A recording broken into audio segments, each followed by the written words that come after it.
Warahmatullahi wabarakatuh. Perkenalkan, saya Ahmad Fadil Feruzi.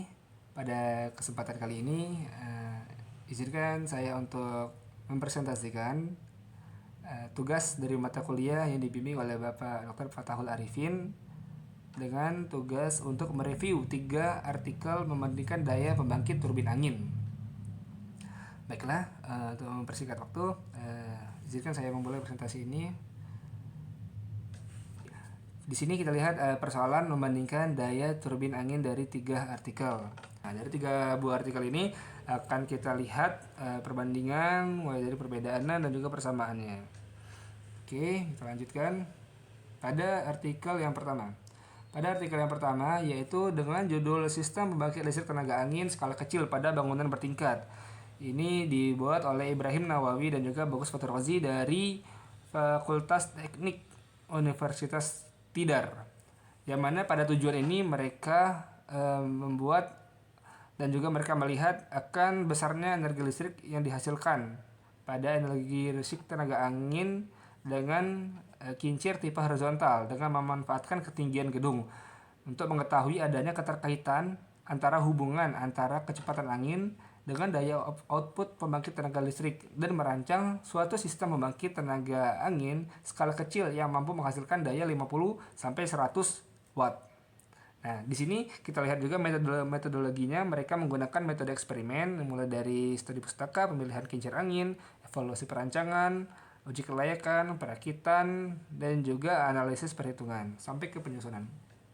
Di sini kita lihat hasil dari rata-rata kecepatan angin di atas itu paling besar di angka 5,5 meter per detik, yang mana itu dihasilkan dari bangunan bertingkat ya, dari gedung lantai 4 Fakultas Ekonomi, sedangkan dari gedung laboratorium teknik elektronik mereka sendiri itu dengan kecepatan angin sebesar 1,5.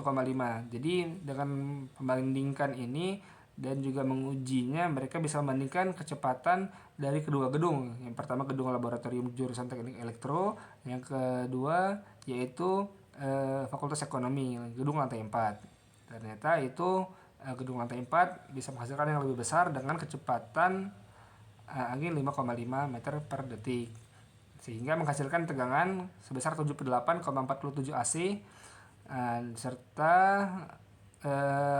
menghasilkan daya maksimal yaitu 172 watt dengan efisiensi inverter 80%, sehingga menghasilkan energi 138 watt. Jadi tujuannya mereka berhasil, yaitu dengan mampu menghasilkan 50 sampai 100 watt, sehingga mereka pun dapat menghasilkan dari 138 watt. Di sini juga kita lihat sebelah kanan itu pemodelannya mulai dari kincir menuju ke konverter, ada DC dan juga ada ke baterai untuk DC, serta lanjut ke inverter dan juga ke AC. Oke, kita lanjut ke artikel yang kedua, yang mana dengan judul Simulasi Sistem Pembangkit Listrik Tenaga Angin Menggunakan Double Feed Induction Generator (DFIG) dengan Back-to-Back Converter, yang digagas oleh Anissa Harum-Lydia dan juga Di Kurniawan dari ITS. Nah, yang mana ini mereka bertujuan untuk mengetahui kontrol kecepatan DFIG sehingga menghasilkan daya maksimum dan juga menjaga nilai tegangan DC itu tetap konstan. Nah, yang mana metodologi penelitiannya itu mereka menggunakan perangkat MATLAB. Nah, dari hasil dari simulasinya menunjukkan parameter seperti meter-meter di samping, yang mana topologi dari pembangkit listrik tenaga angin ini ada kita lihat di atas. Nah, sehingga hasil dari pembahasan ini itu menghasilkan kecepatan angin sebesar 13 meter per detik dengan rata-rata kecepatan anginnya kita lihat untuk ada yang 8, 10, dan 12, dan juga dengan juga maksimum di angka 2,78 megawatt. Oke, mereka ini yang kedua ini menggunakan perangkat lunak ya. Jadi udah lihat kita perbedaannya, yang tadi untuk pengujian, yang ini dengan perangkat lunak. Sedangkan artikel yang ketiga kita lihat yaitu analisis performan turbin angin poros horizontal model double rotor kontra rotating dengan posisi rotor saling berhimpitan dari Fedricus, Verdi, dan juga Jahirwan dari Universitas Nusa Cendana.